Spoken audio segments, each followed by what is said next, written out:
to the cloud.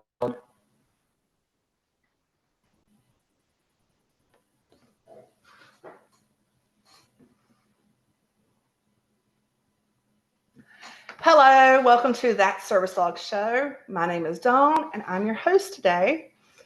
We are going to be discussing having a service dog, lifestyle changes, things that every handler may want to know before they get their first service dog.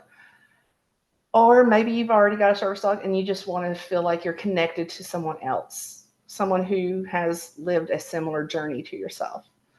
So that's why we're here. Before we get started, please like and subscribe, leave a comment. You're welcome to contact me on Facebook or on X under That Service Dog Show. And you can also email me at thatservicedogshow@yahoo.com for any questions, comments, or even show ideas, or if you're interested in being on the show. Before we get started, I'd like to introduce our guest. Would you like to introduce yourself, Amanda? Sure. My name is Amanda. I am married, and my husband has a service dog. Before we get started, please share one interesting fact about your husband, since he's the handler, or outside of being a service dog handler, because many times we wrap up our identities in the fact that we have a service dog, but we're more than our service dog. So share one interesting thing about your husband that you don't mind. Hmm. Interesting Brag on him a thing. little bit.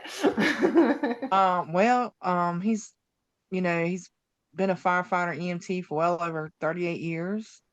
Um, when 9/11 happened, he actually got called to the Pentagon. He was on a bunch of special ops teams. One of them being search and rescue. So he got called up to the Pentagon to unfortunately do, you know, pull the bodies out, I guess you would say. So I don't know if that's really interesting or not, but It is. He was called to serve, and he stepped up and he did what he needed to do, that we all needed him to do on that day. And thank him for that for us, because without people like him, there's many of us that may not even be walking around, because we never know when we need someone like him. this is true. So I've actually had family members who have, while not being in fires, obviously, I know that firefighters go to many wrecks, and that they don't just go to burning buildings; they go to many different um, tragedies. Yes. And I have family members who are here today because of them. So I have the utmost respect for people like your husband. Awesome. Thank you. All right. So this probably kind of leads into my next question, because that day probably filters in a lot in the decision to eventually come to the realization that a service dog may be beneficial to him. But Absolutely. could you briefly describe, deciding that that was a lifestyle change that your family needed to make? Well,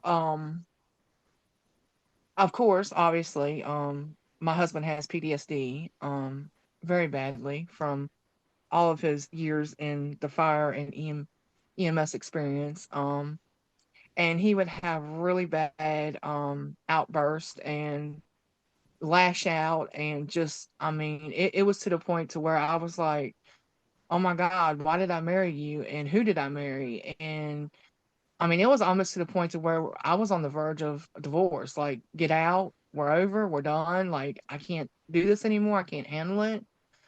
Um, and then of course he decided, hey, I'm gonna get my stuff together, blah blah. And he decided that he was gonna go have bariatric surgery done. And like I said, right before that, he ended up having a stroke, which left him almost paralyzed on the left side.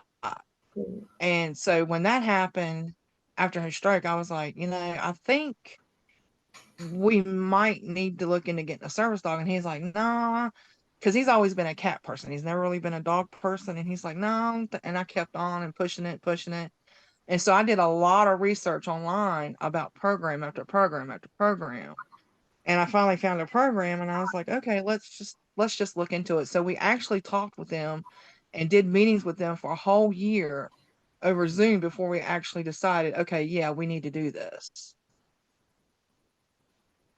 And I'm sure it was one of the best decisions you've made in recent years. Oh yes, absolutely. It has changed his life so much for the better. Like it's just amazing how I mean, he's just, the service dog has come into to our life and just has really done a complete 360 on my husband. It's amazing. I'm so grateful that you were able to find that program. Tell me a little bit about the dog that you were matched with. Well, he's a chocolate lab. The program that we went through is for veterans and first responders. Of course, we had to go through all of that to prove that he was a first responder and all of that stuff. And of course, we had to get the doctor to write, recommendation and do the prescription and all that stuff. And we actually talked with the doctor first to make sure, and the doctor was on board and said, "Yeah, I think it would help with his PTSD and all that stuff." And a lot of people get it confused trying to say that Spiker, which is a service dog, is an emotional service dog, and he's not. He's a psychiatric dog, and it's a big difference, and people don't realize that. There is more education for both assistance animals Yes, is sorely needed in the society.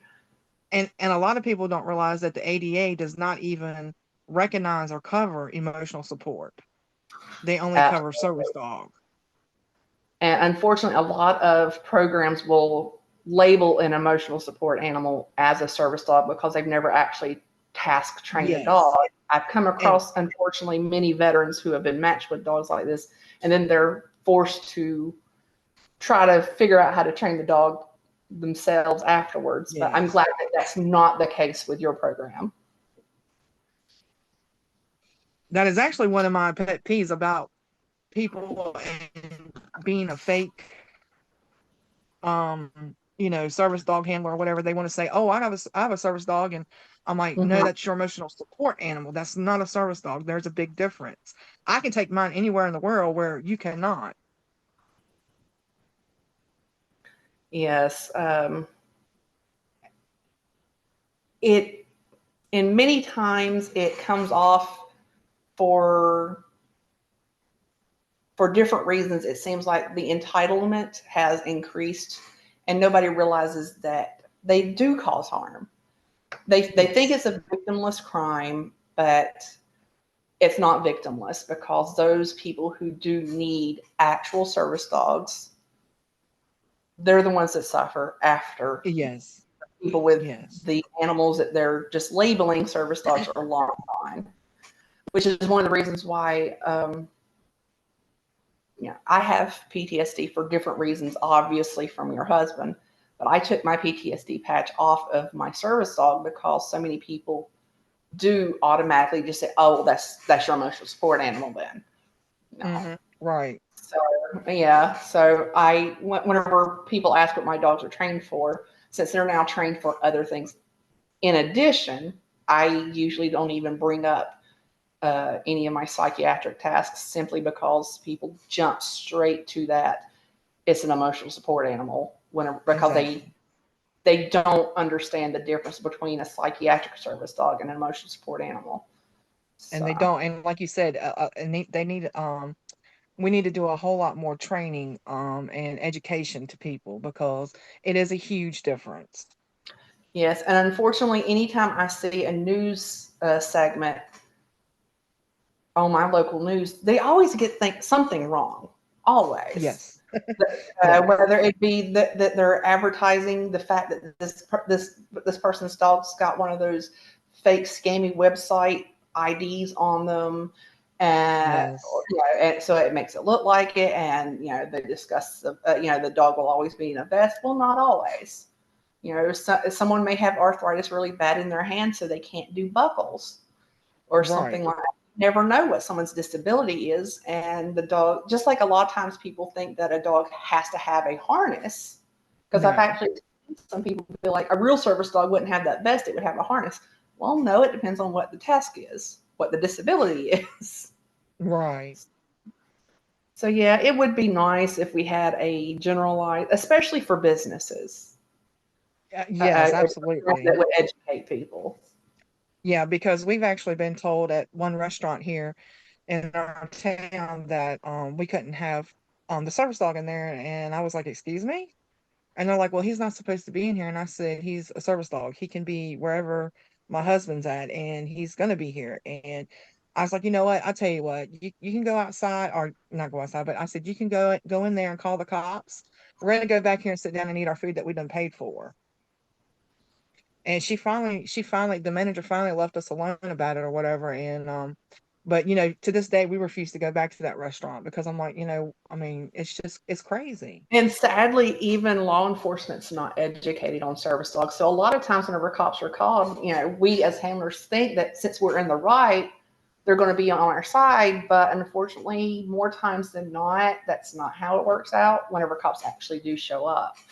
So That is true. That is true. it's However, really I do bad. know a A lot of times, it's like we need to educate our own law enforcement, like, contact yes. the office and be like, you know what, I would like to come in and discuss service dogs with you and your team or something like that.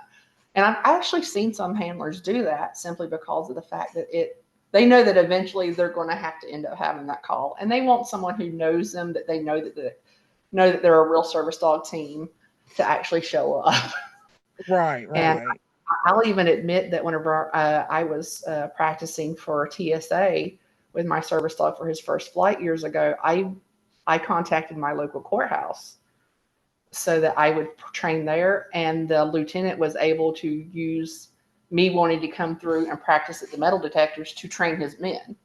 So at least I know those officers know what to do whenever a service dog comes in. And whenever they end up, Oh, okay. back out on the streets eventually, because they, sometimes that, they don't stay at the courthouse. Sometimes they, after a while they cycle back out sometimes. So at least those officers are trained. So, but so whenever y'all first got Spike, right? Spiker. Spiker. Okay, whenever you first got Spiker, how were your friends and family whenever it came to being supportive of the decision to get a service dog? My, pretty much our family was very, very much supportive, very much on board. However, I had one or two little friends of mine. They were kind of like, "Ugh, he doesn't need that. Why are you getting that?" And I had to sit down and explain to them. But as it went on, as the months turned into a year or two, they're like, "Oh, I actually see the progress that James has made, and that how much he's Spiker has really helped your husband, and I really see the good in it. So yeah, that was probably the best decision." And I'm like, "Yep." That So just didn't make it very easy in those early months, then, though. right, right. But Yeah, I mean, yeah, so far unfortunately, everybody's been, very supportive, and nobody has ever really said, well, you and your husband can come, but no, because I would tell them straight up, if the service dog isn't allowed, we're not coming, straight point. And I'm not going to come without my husband or whatever if mhm. Spiker's not invited. So, and I told everybody that as soon as we got him and, brought him home and stuff, I was like, if that's the way it's going to be, then we'll just sit at home and look at the four corners of the wall with Spiker. It doesn't bother me. But, for the Yeah. most part, I would have to say everybody's been pretty supportive. So, Well, that is awesome because, as you know, many times our family and friends can be our worst access issues. yes. I've had my own issues. I was actually, well, I wasn't disinvited, but General was disinvited from a wedding because they thought that his presence would draw too much attention away from the bride. Ah. So I did not go. And it was actually right around Halloween. So I actually went with a friend and took her kids trunk or treating that night instead. So, Oh, okay. so we I had bet you had more fun. fun. Oh yeah. So, but after that point, I was never asked to leave him home again because I proved that, yeah, you say he can't come, I'm not coming then. That, And and see, that was a and that's, hard thing to do because, it's a once in a lifetime event. And you're like, yeah, but, I don't want to miss it. Well, um, right. sometimes But you see, have that was my to. whole point that I made too. If Spiker can't come, then we're both not coming. So because it's not, I mean, yes, it's my husband's service dog, but You're a it's package we're a deal. team. So, and we work together. Yes. So I'm glad that for the most part, though, you had a lot of support, and that always makes things easier It because there's does. nothing worse than feeling like you're going in it alone and fighting against the tide. So Right. I'm very grateful, especially for your husband's sake, that you did have that support. And I wish that every handler had that support whenever they were Me first too. starting this journey. Um, so, what have been some of the biggest challenges that you face since your family has had your team member on board? Um, I would say the biggest challenge is access issues. Because not everybody is there again, educated and on board with a service dog.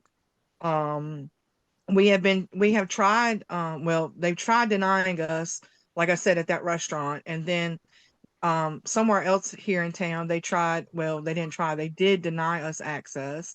So we actually have a complaint in with the DOJ right now.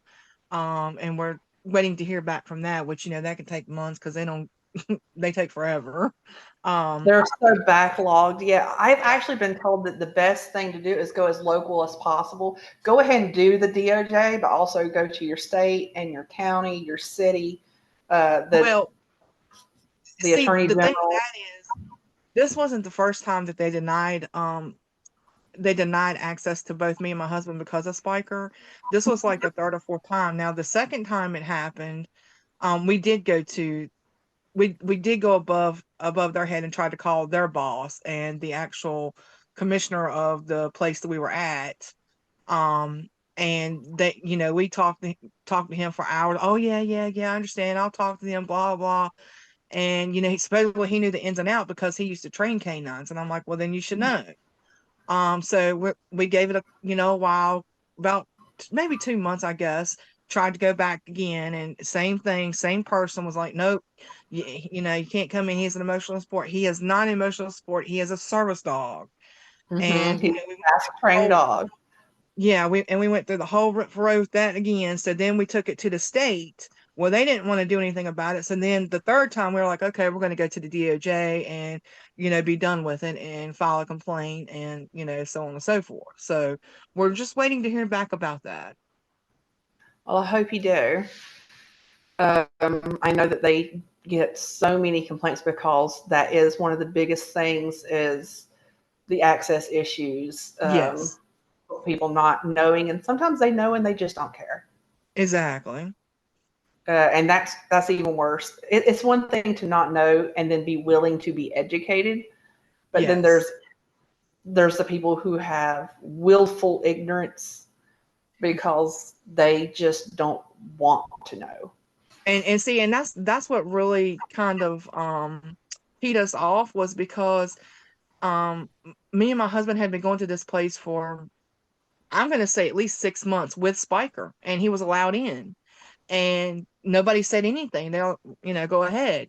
And all of a sudden, we go this particular day, and it's a new security guard standing there, and he's like, asking us the questions. Well, what is he for? And, blah, blah, the two questions that they're allowed to ask. And my husband is trying to explain it. Oh, no, that's an emotional support. You're not allowed. See, No, and he is not.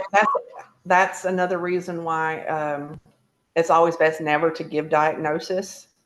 Yes. Uh, and a lot of times people don't understand that you can answer the two questions without actually giving away the diagnosis. Because again, my dogs are for PTSD in addition to some medical issues as well. But I always say give the action. my dog is trained to nudge my knee to let me know I'm about to have an episode. I don't have to say medical or psychiatric, just I'm about to have an episode. Or my dog is trained to Oh, jump at me to let me know I'm about to have an episode.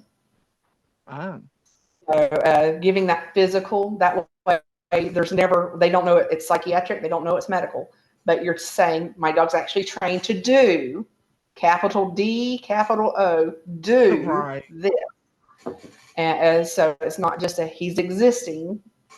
And so, I don't know if that's how y'all do it, but that might help with some of the access issues because the moment people hear PTSD, or, because again, I took General's patch off because I would get the whole, oh, it's an emotional support animal thing too. If you say what they're actually trained to do instead of the diagnosis, it gives less room for them to interpret it as an emotional support animal. If Gotcha. you if you understand, and that's actually because the major hospital group in my area actually, because they would have so many people come in, and as well as I do, it is so easy to fake a service dog. Yeah, Oh yeah. and a lot of people in my generalized area, well, they've learned by going on to some of these service dog groups, the pages on Facebook and stuff, that, oh, you just say medical alert, oh, you just say psychiatric alert, and they, that's all. So they actually had their lawyers dig into it, and the lawyers for this major hospital group has informed people, their hospitals, and they have like a card they have to read whenever they see a service dog come up. And I came in for X-rays one day, and the manager was. They had to call the manager. She was the only one that was allowed to ask me what my dog was trained to do. And at the end, it says, "And don't say medical alert because our lawyers have determined that does not legally answer the question of what the dog is trained to do." So that's why I started to really encourage people to give the physical action, because while medical alert and psychiatric alert may help with some access issues, it may cause some access issues as well. Right. So, so to something a little bit more fun. What's the most fun thing you've been able to do now that your husband has Spiker? Um, Something that you feel that he may not have done without him, or it would not have been as accessible or as fun before Spiker. Well, um, we actually took him on his my husband's and my and the service dog Spiker's first flight last year. And I know for a fact without the service dog, my husband would have never flown. Um, and now my husband has been on cruises before without Spiker before we got him. However, like I said, he would flash out and have episodes or whatever, even while on the cruise. Mm-hmm. So when we actually took Spiker last year on his first cruise, um, it was so different. Like it was just like difference between night and day. Like you would not believe it. I'm just it's so different. So yeah, that's all I can say. You were able to enjoy your vacation. Yes, absolutely. And that is exactly why we have service dogs, so that those who are paired with them, who have their service dogs, were able to live our best life and not be holed up in a little hole in the wall because we can't go out. Right.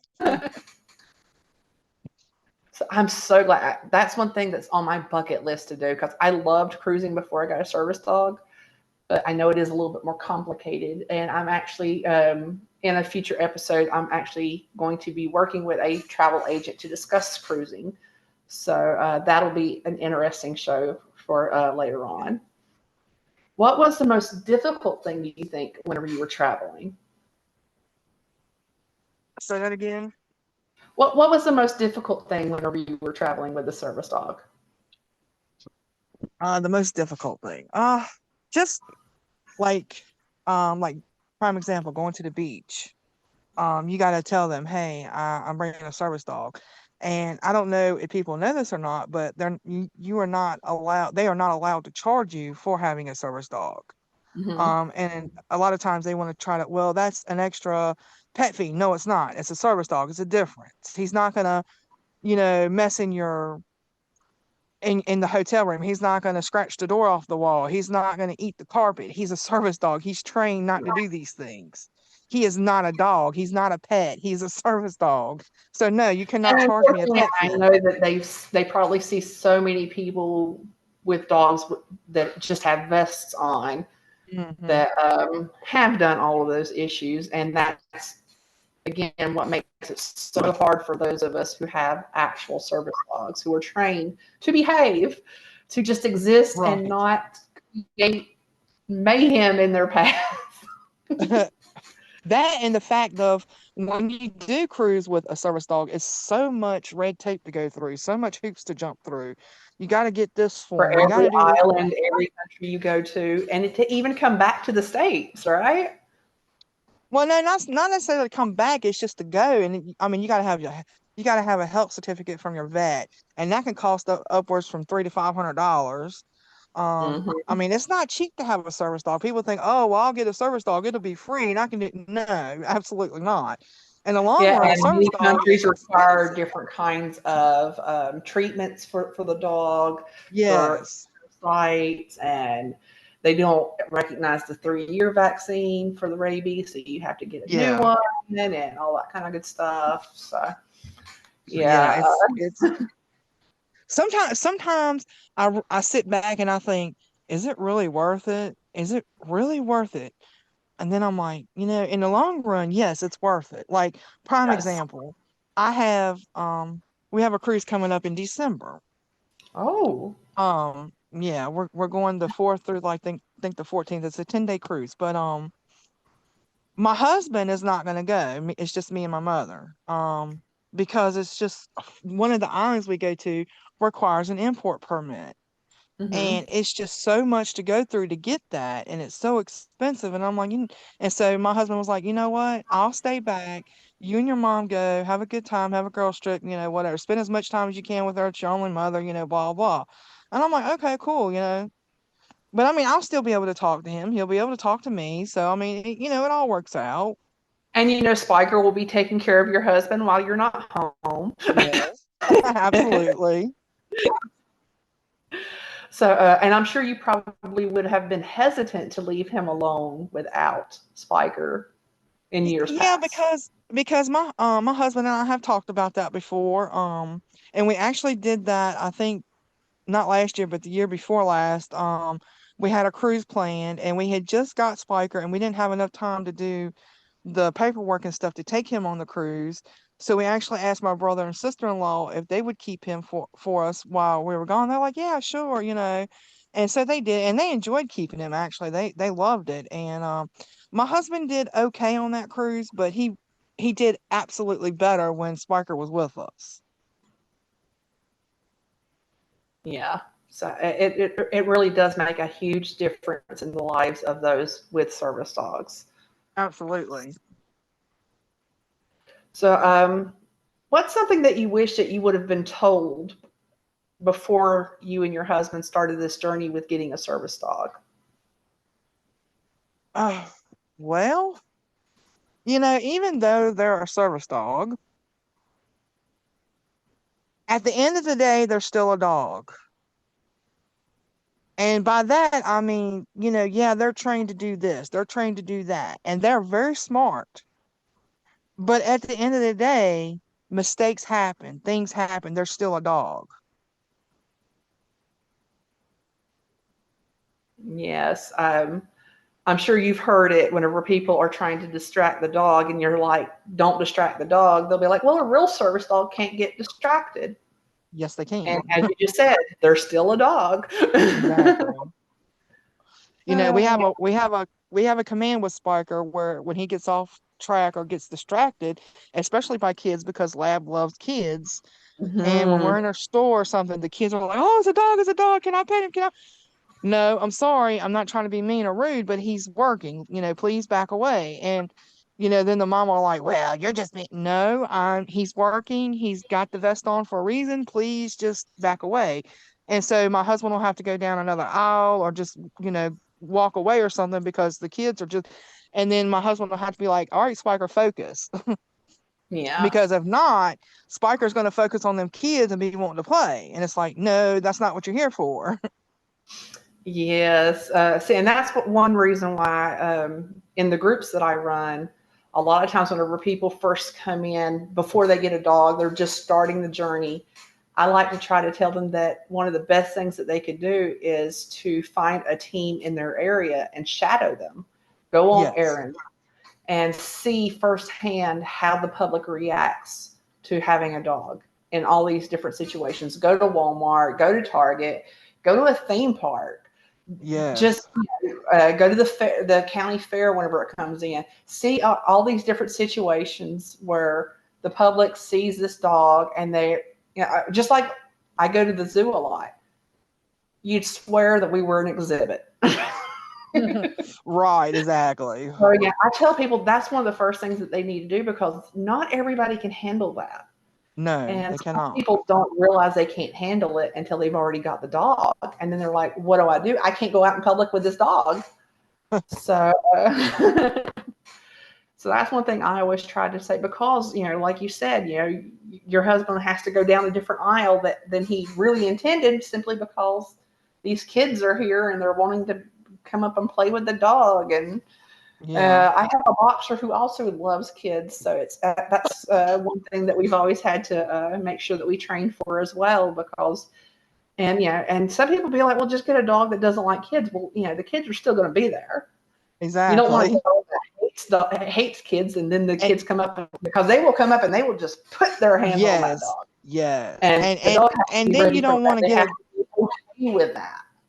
right, and then you don't want to get a dog too that's gonna lash out on kids or people or whatever, because then, of course, they're not a service dog at that point, and then Yeah. you're in another bucket of worms.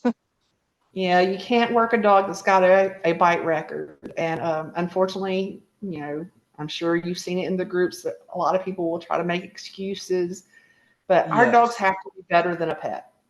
yes, And, there's a reason why so few dogs actually are able to be a service dog. The right temperament, the right health, the right work drive, all that has to kind of align with the stars just right and not just be good enough. They have to be perfect for it. Otherwise, it's not fair to the dog. It's not fair to the general public. exactly. It's not fair for anybody. Now, when we did or when they did their public service test and all that, we was actually in a Kroger when we did that. So Yeah, grocery stores are fun whenever you end up having some different. I've actually had a woman chase me down a grocery store aisle before. Ma'am, what? ma'am, can I? No, Right, ma'am, can no. I just want it. He's working. What do you mean he's exactly. working? If you see a dog in a grocery store or any place that sells food, it's supposed to legally be a service dog. You should be ignoring it Exactly. as if it was a wheelchair. Would you ask me to stand up Exactly. and go in my wheelchair for a spin? No, you would not. At least I hope not. Right. I love your wheelchair. Can I take it for a spin? I'll be right back. I've got one at home just like Right. it. Right. I don't think people really understand that, a lot of times as handlers, we kind of interpret it that way in our heads. Even if we don't say nothing, you're like, this is, whenever he's working, he's legally medical equipment. So, oh, I'm here with Exactly. crutches. Would you like to go hop around with my crutches for a little while? Well, it's been a pleasure. Is there anything that you would like to add that's been fun or frustrating or anything like that? Um, I mean, the only thing that's really been frustrating thus far has been the access issues. That and the fact that, like you said, when every time you're out, And it's not just kids, it's adults too. Oh my God, it's a dog. I didn't know you had a dog. And I'll give you a prime example. Last year we went to the beach and we went to one of those dinner shows, like not Pirates of the Caribbean, but the other one anyway. We went to one of those dinner shows and one of the ladies has said to the other worker there, you have a service dog in your group. He's like, no, I don't. She's like, yeah, you do. And we were getting ready to get up and leave because it was over. And we were like pretty much the last ones out because we wait for everybody else to leave, because of Spiker. And as we Mhm. got ready to get up to leave, he's like, oh my God, it is a service dog. And she's like, yeah, I told you. And he's like, well, I didn't even know he was there. And I'm like, you're not supposed to know. That's what he's trained to do. That's what he's for. I mean, you don't know that they're there if they're trained properly. Um, Right. but I mean, other than that, it's been a ball. It's been fun. I'm so happy that we did it, that we got him. Like I said, it's changed both of our lives for the better. It saved our marriage for sure. And that's worth every moment of access issues that you've had since then. Yes, absolutely. That it definitely outweighs it. So yeah, I'm so glad for your husband and for you. And again, tell him that we thank him for everything that he did during that terrible time, and Yes. every moment that he's had to suffer as a result afterwards. He is appreciated. Well, I thank know that you. many times we as a country we don't say it enough. We don't. So just let me say it for the country right now. We appreciate him and everything that he's been put through for what he had to do that day and the Well, thank days you. following that day. Yes. So I I hope to see how much Spiker is able to continue to help your husband, and eventually Spiker may end up having a little brother or little sister in the future to help continue his work. Yes, hopefully. That's always fun. Now, if you would like to, would you like to plug the program that you were able to get Spiker from? If you so choose, you don't have to. I'm just giving you the opportunity if you'd like to tell other first responders or veterans of a program that you went through. Sure. The program's name is Freedom Paws, and Mm-hmm. their motto is no one never walk alone. Um, and they are out of Illinois. Freedom Paws out of Illinois. Yep. Awesome.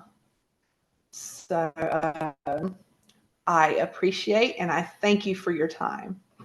And Well, thank you. for those of you who are watching, thank you for watching That Service Dog Show. Again, please like and subscribe. Help the YouTube algorithm, help other service dog handlers find the show. We hope to be able to help people with information that they may need in the future and just basically feel like they're not alone. So, again, you can find me on Facebook and on X under That Service Dog Show, and you can email me at thatservicedogshow@yahoo.com. And I do appreciate every single person that has come in and watched up to this point. Thank you very much, and I will see you in 2 weeks.